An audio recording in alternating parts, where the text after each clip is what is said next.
Into the weekend, temperatures near six. What in the? Okay, I was wondering. What should I do? Oh. Whoa, he's got you. Come back. In preparation for this remake, I watched the original Crow from 1994, and I found it to be a charming action movie with some dark elements. Until this new remake, I didn't even know about the original's existence, which I guess means that this new Crow did do something right. It introduced me to a better film. The Crow remake does what a lot of bad remakes do, and that's trying to update the original, but instead of using the original as a base to create something both fresh and familiar, it instead just ends up making it more bland. This movie has incredibly poor pacing, by stretching out sections of the original to fill more runtime, which is funny because they're both around the same length.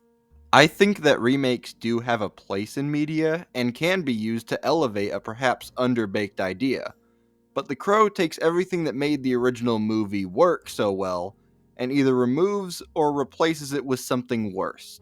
So allow me to explain as we dive into The Crow. The story follows a man named Eric Draven, played by Bill Skarsgård, who falls in love with a young woman named Shelley Webster, played by FKA Twigs. It turns out that Shelley is in deep trouble with some shady people who show up and kill both Shelley and Eric. Eric is then resurrected and becomes the Crow, and now has to get revenge on the people who killed his girlfriend. I said before in the intro that this movie takes parts of the original and just stretches them out to the point where the film feels extremely slow. The death of the girlfriend, the introduction of the Crow, and the explanation of what the Crow is all done in the beginning moments of the original film, because they really didn't need that much time to explain, which is completely different in the remake, which stretches out the original's beginning scenes to around half the movie.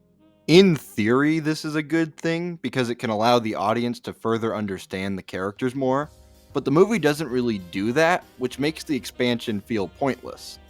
Then there's the handling of the Crow himself, which was also changed for the worst.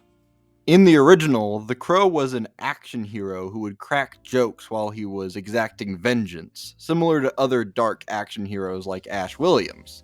However, this Crow rarely ever cracks jokes, and is more serious in tone.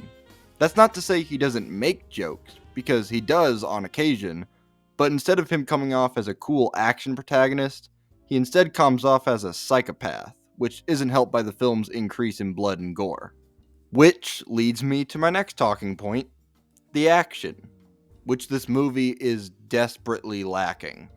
There's a few small fight scenes sprinkled throughout the film once Eric actually gets his powers, as well as a big final fight near the end of the movie, but while watching, it really felt like this action movie was ashamed to be an action movie.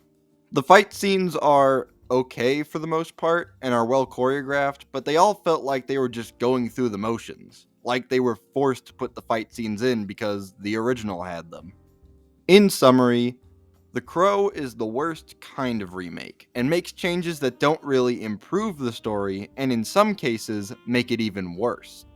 It's a movie plagued with poor pacing and bland storytelling that tries to modernize the original, but ends up removing what made it unique to begin with. That's all I got for now. Be sure to like, comment, subscribe, share with your friends, and hit that bell icon to be notified for whenever I make a new video.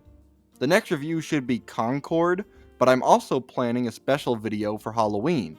So if you're interested in that, or interested in supporting the channel more, then turn on notifications and check out my other videos. Okay, that's it. Bye.